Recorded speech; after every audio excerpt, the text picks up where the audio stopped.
SG Consultancy Services. Study MBBS in Russia, Philippines, Uzbekistan.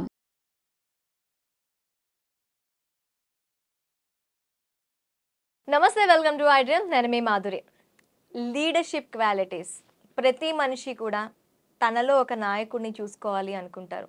మనకి కుటుంబ పెద్దల దగ్గర నుంచి మన సమాజంలో వెళ్తున్న ప్రతి ఒక్క నాయకులు కూడాను వాళ్ళ నాయకత్వ పటిమని పెంచుకుంటూ వెళ్తున్నారు. అసలు ఆ స్కిల్ని ఎలా పెంచుకోవాలి, ఆ స్కిల్ పెంచుకోవాలి అంటే ఏం చేయాలి, డీటెయిల్గా చెప్పడానికి మనతో పాటు ఉన్నారు సైకాలజిస్ట్ కశ్యప్ గారు. ఆయన అడిగి డీటెయిల్గా తెలుసుకుందాం. హలో సార్, నమస్కారం అండి. ఎలా ఉన్నారు? Top class. చాలా రోజుల తర్వాత అంటే ఎప్పుడు వీడియోస్లోనే మిమ్మల్ని చూడటం, ఫస్ట్ టైం నేను డైరెక్ట్గా మిమ్మల్ని కలుస్తున్నా.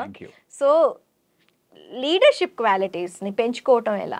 ఏ క్వాలిటీ పెరగాలన్నా, whether it is leadership or entrepreneurship, ఏ క్వాలిటీ పెరగాలన్నా it comes with practice, as simple as it is కదా. అయితే ఒక లీడర్గా ఏ క్వాలిటీస్ ఉండాలి, ఏ క్వాలిటీస్ ప్రాక్టీస్ చేయాల్సి ఉంటుంది, ఏ క్వాలిటీస్ డెవలప్ చేసుకోవాల్సి ఉంటుంది, దట్స్ ద బిగ్గెస్ట్ ఛాలెంజ్ అండి. లీడర్ అంటే ఎవరు? ఏమండి, నేను కార్పొరేట్ని మైండ్లో పెట్టుకొని మాట్లాడుతున్నా, కార్పొరేట్ కంపెనీస్ని మైండ్లో పెట్టుకొని మాట్లాడుతున్నా. అసలు లీడర్షిప్ అంటే ఏంటి, లీడర్ అంటే ఎవడు? ఒక లైన్లో చెప్పాలి అంటే జీతం ఇచ్చేవాడు నాయకుడు కాదు, జీవితం ఇచ్చేవాడు నాయకుడు. మీరు జీతం ఇస్తున్నారని మీ ఎంప్లాయీస్ మీతో ఉంటారు అనుకుంటే ఉండరు. జీవితం ఇవ్వటం అంటే అర్థం ఏంటి? నేను ఒకటి రెండు కార్పొరేట్ ఎగ్జాంపుల్స్ ఇస్తాను. ఇన్ఫోసిస్ టాప్ లీడర్షిప్లో, టాప్ 5 హైరార్కీలో ఒకతను రిజైన్ చేసి వెళ్ళిపోతే, దిస్ హ్యాపెండ్ ఒక 5-6 ఏళ్ల క్రితం. నేను బెంగళూరులో ఉన్నప్పుడు, ఎలక్ట్రానిక్ సిటీలో చాలా పెద్ద కంపెనీ ఇన్ఫోసిస్. ఒక మేజర్ లీడర్ వెళ్ళిపోతే, రిజైన్ చేసి కారణాలు ఏవైనా సరే, కొన్ని వేల మంది ఆయనతో పాటు వెళ్ళిపోయారు. కారణం ఏంటి అంటే వాళ్ళు కంపెనీతో బాండ్ అవ్వాల, వాళ్ళు పనిచేసే వర్క్తో అఫ్కోర్స్ బాండ్ అయ్యారు, కానీ ఆ లీడర్ లేకపోతే నాకు ఇక్కడ జీవితం లేదు అని భావించారు వాళ్ళు. ఆ లీడర్, ఆ కంపెనీ జీతం ఇచ్చినందుకు వాళ్ళు అక్కడ ఉండలా అన్ని సంవత్సరాలు. ఆ లీడర్తో పనిచేయటం వల్ల నాకు జీవితం వచ్చింది. జీవితం రావటం అంటే అర్థం ఏంటి? That is emotional bank balance అండి. జీతం normal money wise bank balance, జీవితం ఇవ్వటం అంటే ఇమోషనల్ బ్యాంక్ బ్యాలెన్స్ ఇవ్వటం. అది హ్యూమన్ యాంగిల్ని అడ్రస్ చేసినప్పుడే వస్తుంది. నేను మీకు ఒక ఎగ్జాంపుల్ ఇస్తాను. నేను ఒక వ్యక్తి దగ్గర ఒక 4.5 ఏళ్ళు పనిచేశాను. నేను ఫస్ట్ అండ్ లాస్ట్ పనిచేసింది అక్కడ, ఇంకెక్కడ పని చేయాల అంటే యాజ్ అన్ ఎంప్లాయీగా నేను ఎక్కడ పని చేయాలి అక్కడ తప్ప. ఆయన నాకు బాస్, నాకు గురువు అన్నీ. ఆయన దగ్గర నేను పబ్లిక్ స్పీకింగ్ నేర్చుకోవడానికి వెళ్ళాను. మాట్లాడటం ఎలా, పబ్లిక్ స్పీకింగ్. దగ్గర నేను 4.5 సంవత్సరాలు ఆయన దగ్గర ఓన్లీ పబ్లిక్ స్పీకింగ్ నేర్చుకున్నాను, ఇంకేం నేర్చుకోవాలా.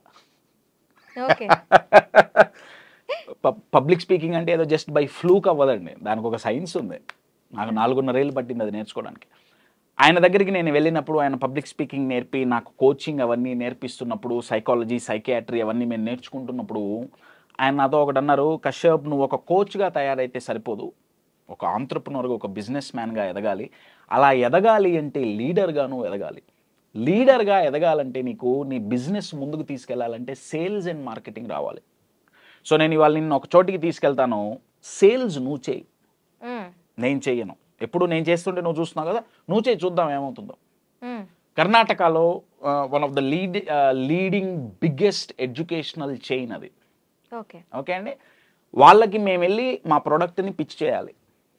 ఓకే, నా గురించి ఎవరికి తెలియదు ఆ రోజుల్లో, యూట్యూబ్లో ఏం లేవు వగేరా. కాశ్యప్ అంటే ఎవరికి తెలియదు ఆ రోజుల్లో బెంగళూరులో.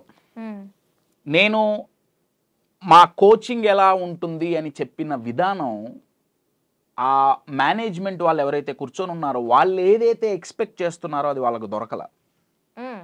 నేను ఇచ్చిన ప్రోడక్ట్ కరెక్టే, కానీ ఇచ్చిన విధానం కరెక్ట్ కాదు.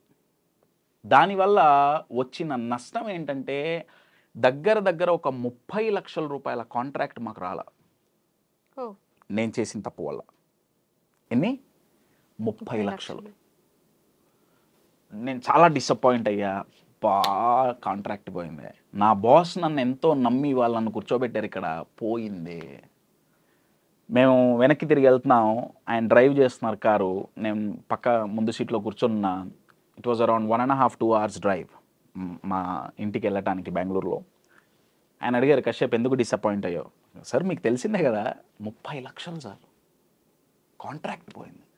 ఆయన అన్నారు గంటన్నర డ్రైవ్ ఉంది, గంటన్నరలో 30 లక్షల కాంట్రాక్ట్ పోయింది. పక్క పోవటానికి కారణాలు ఏంటి? నువ్వు మళ్ళీ ఇదే సేల్స్ పిచ్ ఇంకో చోట ఇవ్వాల్సి వస్తే ఎలా ఇస్తావు? నాకు గంటన్నరలో ఆలోచించి చెప్పు.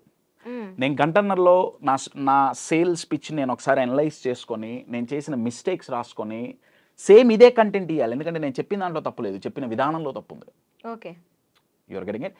దీన్ని నేను బెటర్గా ఎలా ప్రజెంట్ చేయగలను అనేది ఆయనకు ఆ కారు దిగే లోపు నేను ఆయనకు ప్రజెంట్ చేసి చూపించా. కారు దిగిన తర్వాత ఆయన షేక్ హ్యాండ్ ఇచ్చి అన్నారు, ఇది నేర్చుకోవడానికి నువ్వు 30 లక్షలు కట్టావు, గుర్తుపెట్టుకో, 30 లక్షలు నువ్వు నష్టపోలా. ఇంకే బాస్ ఉన్నా జాబ్ తీసే ఫైర్. లీడర్ బాస్ అయితే ఫైర్ చేస్తాడు తప్పు చేస్తే, ఎంప్లాయీ తప్పు చేస్తే బాస్ ఫైర్ చేస్తాడు. లీడర్ ఆ ఎంప్లాయీ లోపల ఫైర్ క్రియేట్ చేస్తాడు తప్పును సరిదిద్దుకోవటానికి. దాట్ ఈజ్ అ లీడర్ అంటే. నాకు అది ఇచ్చిన కాన్ఫిడెన్స్, ఆ ఇన్సిడెంట్ ఇచ్చిన కాన్ఫిడెన్స్, ఓడిపోకూడదు, తప్పు చేయకూడదు, వామ్మో తప్పైపోతుందేమో, ఫెయిల్ అయిపోతామేమో అన్న భయం తీసేసింది.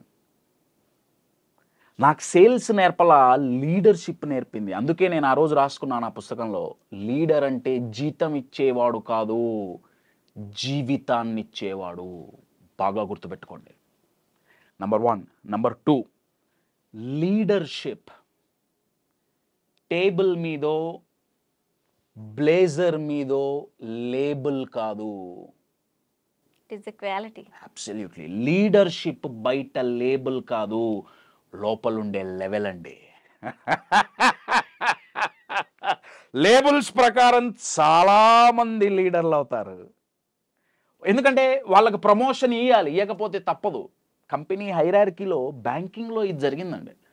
బ్యాంకింగ్ ఇండస్ట్రీలో ఒక ఫేజ్లో వచ్చిన ట్రాన్సిషన్ ఏంటంటే, వాళ్ళు కొన్ని సంవత్సరాలు రిక్రూట్మెంట్ చేసుకోవాలి, అంటే చేసుకోవాల్సినంతగా అవసరం రాలేదు. దానివల్ల ఏమైందంటే, ఉన్నట్టుండి చాలామంది టాప్ లీడర్షిప్లో ఉన్న వాళ్ళందరూ ఒకేసారి రిటైర్ అవ్వాల్సి వచ్చింది. సో అప్పుడు వీళ్ళు ఫాస్ట్గా రిక్రూట్ చేసుకొని మరి ఆ లీడర్షిప్ పొజిషన్స్ ఫిల్ చేయడానికి ఫాస్ట్గా ప్రమోట్ చేయాల్సి వచ్చింది. అంటే ఒక 10 ఏళ్ళకి జనరల్ మేనేజర్ పొజిషన్లోకి వెళ్ళే వ్యక్తి 5 ఏళ్లలో వెళ్ళిపోయారు. అందులో కొంతమంది చాలా మంచిగా చేశారు, కొంతమంది చేయలేకపోయారు. సో జనరల్ మేనేజర్ అన్న పొజిషన్ వచ్చినంత మాత్రాన నేను జనరల్ మేనేజర్ అవుతానా? నేను అదే చెప్తున్నానండి, అది లేబుల్ కాదు, లోపలుండే లెవెల్. నేను దీనికి ఒక ఎగ్జాంపుల్ చెప్తాను. నేను బిజినెస్ గ్రోత్ సైకాలజీ అని మేము ఒక ప్రోగ్రామ్ చేస్తుంటాం, ఓన్లీ ఫర్ లీడర్స్. ఒక లీడర్గా కాదు, హై పర్ఫార్మింగ్ లీడర్గా ఎలా ఎదగాలని. దాంట్లో చెప్పే ఒక లెసన్ నేను ఇక్కడ చెప్తాను. ఇది కలాం గారు ఒక మాట అన్నారండి, అబ్దుల్ కలాం గారు. ఆయన ఏమన్నారంటే, లీడర్షిప్ని ఎక్స్ప్లెయిన్ చేయడానికి ఒక మాట అన్నారు. ఆయన చెప్పిన లైన్ ఏంటంటే, ఒక చైల్డ్, చిన్న పాపో బాబో, ఒక చైల్డ్ ఏమంటాడయ్యా అంటే, 24 గంటలు నువ్వు నాకేమిస్తావు? నాకు ఇది ఇవ్వు, నాకు బొమ్మలి, నాకు అన్నం పెట్టు, నాకు ఇది ఇవ్వు, నాకు అది ఇవ్వు, ఇవ్వు ఇవ్వు ఇవ్వు ఇవ్వు. Child mentality. నా చైల్డ్ నుంచి టీనేజర్గా అవ్వంగానే, టీనేజర్ అప్పుడు కొంచెం ఈగో వస్తుంది, సెల్ఫ్ ఐడెంటిటీ వస్తుంది. అప్పుడు టీనేజర్ ఏమంటాడంటే, నాకేం అక్కర్లా, ఎవడు సహాయం అక్కర్లా, నేనే చేసుకుంటా, నువ్వేం చేయక్కర్లా, నాకు నా కాళ్ళ మీద నేను నిలబడతా. Your getting it? చైల్డ్ ఏమంటున్నాడు? ఇవ్వు ఇవ్వు ఇవ్వు ఇవ్వు ఇవ్వు. నా టీనేజర్కి పోయేటప్పటికి ఏమంటున్నాడంటే, నాకేం ఇయ్యక్కర్లా, నేనే చేసుకుంటా. నా అడల్ట్హుడ్లోకి పోయేటప్పుడు ఏమంటారంటే, వాళ్ళకి రియాలిటీ తెలుస్తుంది, నా కాళ్ళ మీద నేను నిలబడలేను. అప్పుడు అడల్ట్హుడ్ ఏమంటాడంటే, let's depend on each other, collaborate అవుదాం, నువ్వేం చేయగలవో చెప్పు, నువ్వు చేయి, నేనేం చేయగలనో నేను చేస్తా. చైల్డ్ ఏమంటున్నాడు? ఓన్లీ గివింగ్, ఆస్కింగ్, ఇవ్వు ఇవ్వు అని అంటున్నాడు. టీనేజర్ ఏమంటున్నాడు? నా కాళ్ళ మీద నాకెవరు సహాయం అక్కర్లా. అడల్ట్హుడ్లోకి వచ్చేటప్పటికి నువ్వేమిస్తావు, నువ్వేం చేయగలవు, నేనేం చేయగలవు. లీడర్ ఫస్ట్ అడిగే క్వశ్చన్ ఏంటంటే, what can I give you? నేను నీకేమి ఇవ్వగలుగుతా. మీరు ట్రాన్సిషన్ చూస్తే చైల్డ్ ఏమన్నాడంటే నాకి, కానీ లీడర్ ఏమంటున్నాడు, నేనిస్తా, ఏం కావాలో చెప్పు. ఇచ్చేవాడు నాయకుడు అండి, బాగా గుర్తుపెట్టుకోండి. ఆ ఇవ్వటం కొన్నిసార్లు టాంజిబుల్ గెయిన్స్ కావచ్చు, కానీ 80% ఆఫ్ ద టైం ఇవ్వటం ఏంటయా అంటే సైకలాజికల్ బ్యాంక్ బ్యాలెన్స్. వాళ్ళతో పనిచేసే వ్యక్తుల్ని వీడితో పనిచేయాలరా. హిందీలో ఒక పాట ఉందండి, నేను పాడను, కంగారు పడకండి. చాలా మంచి సాంగ్. దాంట్లో లైన్ ఏంటంటే, సూరజ్కి పెహలి కిరణ్ సే ఆశా కా సవేరా జాగే. కిషోర్ కుమార్ గారు పాడిన పాట. అర్థం ఏంటంటే, సూర్యుడు ఉదయించంగానే ఆశ అనే ఒక కిరణం వస్తుంది. అవి సూర్యకిరణాలు కాదు, that is the ray of hope అని ఆ పాట అర్థం. అంటే సూర్యుడు ఉదయించంగానే ఆకులు చిగురిస్తాయి, పూలు విచ్చుకుంటాయి, పక్షులు మాట్లాడటం మొదలు పెడతాయి, మనం మన డేని స్టార్ట్ చేస్తాం. అంటే సూర్యుడు రాగానే డే స్టార్ట్ అవుతుంది.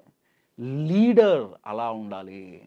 మీరు మీ ఆఫీసులోకి రాగానే మీ పీపుల్ మిమ్మల్ని చూసి, వీడు వచ్చాడు రా, ప్రాబ్లం లేదు, వీడు మనకున్నాడు రా. క్రికెట్ టీమ్స్లో ఏదో ఒక వ్యక్తి మీద హోప్ క్రియేట్ అవుతుంది. ఒకప్పుడు టెండూల్కర్ మీద ఉండేది. మ్యాచ్ ఎట్లున్నా సరే టెండూల్కర్ ఉన్నాడా, గెలుస్తామన్న హోప్ ఉంది. తర్వాత అది ధోని మీదకి వెళ్ళింది, విరాట్ కోహ్లీ మీదకి వెళ్ళింది, రోహిత్ శర్మ మీదకి వెళ్ళింది. నేనేమన్నా అంటే మీ టీంలో, మీ కంపెనీలో మీ మీద మీరు ఆ హోప్ క్రియేట్ చేసుకోగలిగితే మీరు లీడర్ అండి. కానీ మీ పొజిషన్ని చూసి మీకు గౌరవం ఇవ్వాల్సిన రోజు వస్తే యు ఆర్ జీరో. నాకు బాగా గుర్తండి, పేర్లు చెప్పకూడదు కాబట్టి చెప్పట్లేదు, మంచి పద్ధతి కాదు. ఒక నేషనలైజ్డ్ బ్యాంకులో జనరల్ మేనేజర్. ఆయన జనరల్ మేనేజర్గా ఉన్నప్పుడు, కర్ణాటకలో జరిగిన ఇన్సిడెంట్ ఇది. జనరల్ మేనేజర్గా ఉన్నప్పుడు ఆయన ఛాంబర్లోకి పోవాలంటే గజగజ వణికేవాళ్ళు. ఆయనకి చచ్చేంత గౌరవం ఇచ్చారు. ఆయన ఏదంటే అది వాళ్ళ టీం విన్నారు. ఆయన దగ్గరికి పోయి ఒక ప్రపోజల్ చూపించాలంటే చాలా చేతులు కట్టుకొని అలా చూపించారు, రైట్. ఆయన మాటే అంతా నడిచింది. రిటైర్ అయిన తర్వాత రెండో రోజు ఆయన ఒకసారి నా బ్యాంకుకి వెళ్ళొద్దాం అని చెప్పి వెళ్ళారు. వెళ్తే బయట నించునే సెక్యూరిటీ గార్డ్ లోపలికి కూడా పంపిలారు.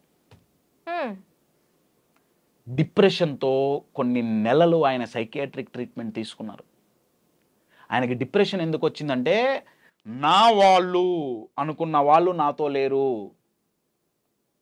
కానీ మనం ఈయన వాళ్ళం అనే భావన కలిగించేటట్టు ఆయన ప్రవర్తన లేదు. నేను జనరల్ మేనేజర్ని, ఏమనుకుంటున్నావు, 60 ఏళ్ళు నిండినే, జనరల్ మేనేజర్ పొజిషన్ పోయింది, లేబుల్ పోయింది, లోపల లెవెల్ లేదు, ఎవడూ పట్టించుకోవాలా, అసహించుకున్నారండి. Leader is a people's person అండి, బాగా గుర్తుపెట్టుకోండి. మీ టీం మీకు సపోర్ట్గా లేకపోతే మీరు లీడర్ కాదు. అది మీ టీంలో మీరిచ్చే సైకలాజికల్ బ్యాంక్ బ్యాలెన్స్ మీద ఆధారపడి ఉంటుంది. So that's a very powerful quality అండి లీడర్షిప్ అనేది. So 2 lessons. నెంబర్ 1, జీతం ఇచ్చేవాడు నాయకుడు కాదు, జీవితం ఇవ్వాలి. లీడర్షిప్ అనేది బయట లేబుల్ కాదు, లోపల లెవెల్. లీడ్ అనే పదంలో ఉందండి. లీడ్ని తిరగేస్తే డీల్ అని ఉంది. మీరు సిచ్యువేషన్స్ని ఎలా డీల్ చేస్తారు, లీడర్షిప్. మీరు మీ టీంని ఎలా డీల్ చేస్తారు, లీడర్షిప్. మీరు మీ క్లయింట్స్ని ఎలా డీల్ చేస్తారు, లీడర్షిప్. మీరు ఛాలెంజెస్ వచ్చినప్పుడు ఎలా డీల్ చేస్తారు, లీడర్షిప్. కాంప్లికేటెడ్ పీపుల్ని ఎలా డీల్ చేస్తారు, లీడర్షిప్. ఈగోయిస్టిక్ మైండ్ సెట్స్ని ఎలా డీల్ చేస్తారు, leadership. Lead means you need to deal. కాకపోతే అది ఏమైందంటే ఆ డీలింగ్ ఇప్పుడు పాలిటిక్స్ వైపు వెళ్ళిపోయింది. అంటే పాలిటిక్స్ అంటే అర్థం ఏంటంటే, కంపెనీలో ఓకే ఎవడిని నా దగ్గర ఉంచుకుంటే నాకు ఉపయోగపడతాడు, ఎవడిని నా దగ్గర ఉంచుకుంటే నా భజన చేస్తారు,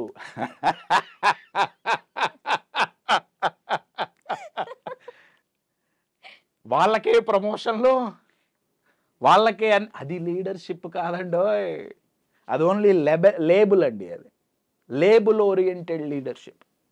కానీ లెవెల్ ఓరియంటెడ్ లీడర్షిప్ మీ మీద ఆ హోప్ ఉంటుంది, ఇతనున్నాడు అన్న ఒక్క నమ్మకం ఉంటుంది. మీరు ఏ ఇండస్ట్రీ అయినా తీసుకోండి, కార్పొరేట్లో ఏ ఇండస్ట్రీ అయినా తీసుకోండి, స్పోర్ట్స్ తీసుకోండి, మీరు ఏ ఇండస్ట్రీ తీసుకున్నా ఒక్కొక్క ఇండస్ట్రీలో ఒక్కొక్కళ్ళు ఉంటారండి. వాళ్ళు ఉన్నారులే అన్న ధైర్యం. మనకి ఇంట్లో కూడా ఉంటారు. నేను ఒక్క ఎగ్జాంపుల్ చెప్పి నేను క్లోజ్ చేశాను. చాలా పెద్ద టాపిక్ అండి మీరు అడిగింది. స్టార్టింగే సముద్రంలో పడేశారు నన్ను. I saw the quality of speech అండి. We at present generation కి వాళ్ళలో ఒక ఫైర్ ఉంటుంది, కాకపోతే ఆ ఫైర్ ని బయటకు తీసుకొని రాలేకపోతున్నారు. చాలా మంచి మాట మాట్లాడారండి. వాళ్ళలో ఒక ఫైర్ ఉంటుంది. ఒకప్పుడు స్వామి వివేకానంద, ఆయన గారి తర్వాత కలాం గారు, ఇటువంటి గ్రేట్ విజనరీ లీడర్స్ ఎప్పుడూ చెప్పిన మాట ఏంటయ్యా అంటే 2020 వచ్చేటప్పటికి, ఇయర్ 2020 వచ్చేటప్పటికి ఇండియా అత్యద్భుతమైన అతి పవర్ఫుల్ అయిన దేశంగా ఎదగటానికి అడుగులు మొదలవుతాయి. 2020 నుంచి మొదలయ్యింది ఆఫ్ కోర్స్. ఎందుకు వాళ్ళు చెప్పిన రీజన్ ఏంటంటే the population of teens and youth, age 13 నుంచి 30 వరకు ఉన్న వాళ్ళ పర్సెంటేజ్ ఇండియాలో చాలా ఎక్కువ. ఈ ఏజ్ గ్రూప్ గొప్పతనం ఏంటి, వాళ్ళు ఏదనుకుంటే అది చేస్తారు. కరెక్టా తప్ప అక్కడ ఆలోచించాలి, నేను కాదన్నా, కానీ వాళ్ళు అనుకున్నారా చేసేస్తారు. ఛాలెంజ్ ఏంటంటే డైరెక్షన్ ఈజ్ ఎ ఛాలెంజ్ అండి. వాళ్ళు మన దేశ యువత, మన దేశంలోనే కాదు ఎక్కడైనా యువత హ్యూమన్ మైండ్ ఎట్లాంటిదంటే దీపావళి పండగలో పేల్చే రాకెట్ల లాంటిది. దమ్ముంది లోపల, శక్తి ఉంది, టాలెంట్ ఉంది, ఎబిలిటీస్ ఉన్నాయి, పొటెన్షియల్స్ ఉన్నాయి, అన్నీ ఉన్నాయి. కొంచెం మీరు అన్నారే ఫైర్, నేనేమంటా అంటే ఫైర్ కూడా ఉంది, కానీ ఆ రాకెట్ డైరెక్షన్ మిస్ డైరెక్ట్ అయ్యిందా, రాకెట్ ఆకాశంలోకి పోదు. That's why I chose what is leadership qualities. ఆ రాకెట్ అప్పుడు పైకి వెళ్ళదండి, పక్కింటి లుంగిలో దూరుతుంది. అప్పుడు కంట్రీ డెవలప్మెంట్ కాదు, లుంగి డాన్స్ అవుతుంది. లీడర్ ఎవరు, ఆలోచన విధానాన్ని డైరెక్ట్ చెయ్యగలవాడు లీడర్ అండి. Leader is a great director అండి. డైరెక్టర్స్, ఫిల్మ్ డైరెక్టర్స్ చూసుకుంటే వాళ్ళు ఎవరు చూడని ఒక కాన్సెప్ట్ సినిమా వాళ్ళు చూస్తారు. చూసి వాళ్ళ టీం ద్వారా, యాక్టర్స్ ద్వారా, నటీనటుల ద్వారా అది నలుగురికి చూపిస్తారు. Your getting it? లీడర్ చేయాల్సిన పనదండి. వాళ్ళు చూసే గ్రోత్ అనే సినిమాని వాళ్ళ ఎంప్లాయీస్కి కళ్ళకు కట్టినట్టు చూపించి అది రియాలిటీలోకి తీసుకురావాలి. చాలామంది లీడర్స్ ఫెయిల్ అయ్యేది ఏంటంటే వాళ్ళ దగ్గర మంచి ఐడియాస్ ఉంటాయి, మంచి ప్లాన్స్ ఉంటాయి, కానీ వాళ్ళ టీంని ఇన్స్పైర్ చేసి మోటివేట్ చేసి ఆ గోల్ కోసం పనిచేసేటట్టు చేయలేరు. ఇది నేను పూర్తిగా ఒక వీడియోలో చేయలేను, కానీ ఒక పదం చెప్పి ఆగుతాను. లీడర్గా ఎదగాలి అంటే ఉండాల్సిన క్వాలిటీస్లో ఫస్ట్ క్వాలిటీ ఇన్ఫ్లుయెన్సింగ్. ఇన్ఫ్లుయెన్స్ చేయాలి అంటారు. నేను మిమ్మల్ని అడుగుతున్నాను, ఆడియన్స్ని, మీరైనా సమాధానం చెప్పొచ్చు. మీ దృష్టిలో మీరు చూసిన వాళ్ళల్లో ఒక పవర్ఫుల్ ఇన్ఫ్లుయెన్సర్ పేరు మీరు కామెంట్ బాక్స్లో కామెంట్ చేయండి. పవర్ఫుల్ ఇన్ఫ్లుయెన్సర్ ఏదో ఒక పదం, ఒక వ్యక్తి పేరు మీరు చూసిన. నేనైతే అబ్దుల్ కలాం గారు. కలాం గారు, ఎస్. నేను యూజువల్గా ఈ క్వశ్చన్ అడిగినప్పుడు నాకు వచ్చిన ఆన్సర్ అబ్దుల్ కలాం గారు, వివేకానంద గారు, or political leaders or sports leaders. కొంతమంది వాళ్ళ అమ్మ, వాళ్ళ నాన్నగారి పేర్లు చెప్పారు. నేను అడిగిన క్వశ్చన్ పవర్ఫుల్ ఇన్ఫ్లుయెన్సర్ అండి. నా దృష్టిలో ఎవరో తెలుసా? ఒసామా బిన్ లాడెన్ అండి. కొడతారేమో, ఎందుకు ఒకసారి గమనించండి అండి. I love psychology. మీరు సైకాలజీ పరంగా ఆలోచించండి. ఒసామా బిన్ లాడెన్ ఏమని ఇన్ఫ్లుయెన్స్ చేశాడు? చంపు, అవసరమైతే చచ్చిపో, అవసరమైతే కాదు నువ్వు చస్తూ చంపే. అదేగా టెర్రరిజం. అంటే ఇప్పుడు టిపికల్గా ఆలోచిస్తే 1 గంటన్నర ఒసామా బిన్ లాడెన్ వచ్చి స్పీచ్ ఇస్తే అక్కడ ఉన్న ఆడియన్స్ పరిస్థితి ఏంటంటే నేను ఫస్ట్ చచ్చిపోతా అంతేగా. అవును. ఒక వ్యక్తి తనను తాను చంపుకునేటట్టు ఆయన ఇన్ఫ్లుయెన్స్ ఆయన కాదు వాడు ఇన్ఫ్లుయెన్స్ చేయగలిగితే ఒక లీడర్గా పనిచేయమని మనం ఇన్ఫ్లుయెన్స్ చేయలేమండి. నాకు తెలియక అడుగుతా, చేయలేమా? ఒక సేల్స్ పర్సన్గా మన ప్రొడక్ట్ కొనమని మన క్లయింట్ని మనం ఇన్ఫ్లుయెన్స్ చేయలేమా? వాడు చచ్చిపోమని ఇన్ఫ్లుయెన్స్ చేస్తే వాళ్ళు ఇన్ఫ్లుయెన్స్ మేము చచ్చిపోతాం అన్నారు. బిగ్గెస్ట్ ఫియర్ ఈజ్ డెత్ అండి. దాన్ని వాడు తీసేశాడు. కానీ ఈరోజు కార్పొరేట్ కంపెనీలలో లీడర్ చెప్పేది ఏంటంటే మా టీం నేను చెప్పినట్టు వినట్లా, నేను చెప్పినట్టు పని చెయ్యట్లా. ఎందుకంటే ఇన్ఫ్లుయెన్స్ చేయలేకపోతున్నాం. ఇన్ఫ్లుయెన్స్ ఈజ్ వెరీ పవర్ఫుల్ అండి. దాన్ని చాలా మంది నెగిటివ్ అనుకుంటారు. ఇన్ఫ్లుయెన్స్ చేస్తున్నారు అన్నారు. ఇన్ఫ్లుయెన్స్ వాళ్ళు చేయడం కాదు, నువ్వు అవ్వటం నీ వివేకం. డెఫినెట్లీ దేనికి ఇన్ఫ్లుయెన్స్ అవ్వాలి, దేనికి ఇన్ఫ్లుయెన్స్ అవ్వద్దు అనేది మన వివేకం, నేను కాదనట్లేదు, నో డౌట్ అబౌట్ ఇట్. కానీ లీడర్ జాబ్ ఏంటి? ఇన్ఫ్లుయెన్స్ ఫస్ట్ క్వాలిటీ అండి. అది మీరు పాజిటివ్గా చేస్తారా నెగిటివ్గా చేస్తారా అది మీ ఇష్టం. మీరు అన్నారే అది మీ వివేకం. అది Osama bin Laden negative example అయినా నేను ఇవ్వటానికి కారణం ఏంటంటే ఆయన వాడు అంత ఎక్స్ట్రీమ్కి వెళ్ళి ఇన్ఫ్లుయెన్స్ చేయగలిగినప్పుడు మనం పాజిటివ్గా ఎందుకు చేయలేకపోతున్నామండి? పేరెంట్స్ ఇంట్లో లీడర్స్ అండి, వాళ్ళు పిల్లల్ని ప్రాపర్ వాల్యూస్ ఇచ్చేందుకు ఇన్ఫ్లుయెన్స్ చేయలేకపోతున్నారు. మా పిల్లలు మా మాటినట్లా, కంపెనీలో పోతే లీడర్స్ మా ఎంప్లాయీస్ మా మాటినట్లా. ఎందుకు వినట్లా? వినేటట్లు మనం చెప్పలేకపోతున్నాం. కన్విన్సింగ్ కాదు, ఇన్ఫ్లుయెన్సింగ్. దీంట్లో 3 లెవెల్స్ ఉంటాయండి. ఒకటి కమ్యూనికేటింగ్. సార్, ఇన్ఫ్లుయెన్స్ చేయని వాళ్ళు కన్విన్స్ చేయగలరు అంటారా? Convince is a lower level అండి. కన్విన్సింగ్ ఈజ్ వేస్ట్ నా దృష్టిలో. అందుకే చెప్తున్నా, ఫస్ట్ లెవెల్ ఈజ్ కమ్యూనికేటింగ్, చెప్పటం. ఏమండి? Second level convincing. ఇక్కడ కమ్యూనికేటింగ్లో మనం చెప్తున్నాం, కన్విన్సింగ్లో వాళ్ళని ఫోర్స్ చేస్తున్నాం. ఏమండి? ఇప్పుడు ఫర్ అన్ ఎగ్జాంపుల్ నేను ఒక ప్రోడక్ట్ అమ్మాలనుకుంటున్నా, ఈ గడియారం నేను అమ్మాలనుకుంటున్నాను. ఏమండి? గడియారం అమ్మాలనుకుంటుంటే కమ్యూనికేటింగ్ అంటే ఏంటయా అంటే దీని గురించి చెప్పడం, ఈ గడియారం ఇట్లాంటిది ఇది పెట్టుకుంటే లాభం నష్టం వగేరా వగేరా వగేరా.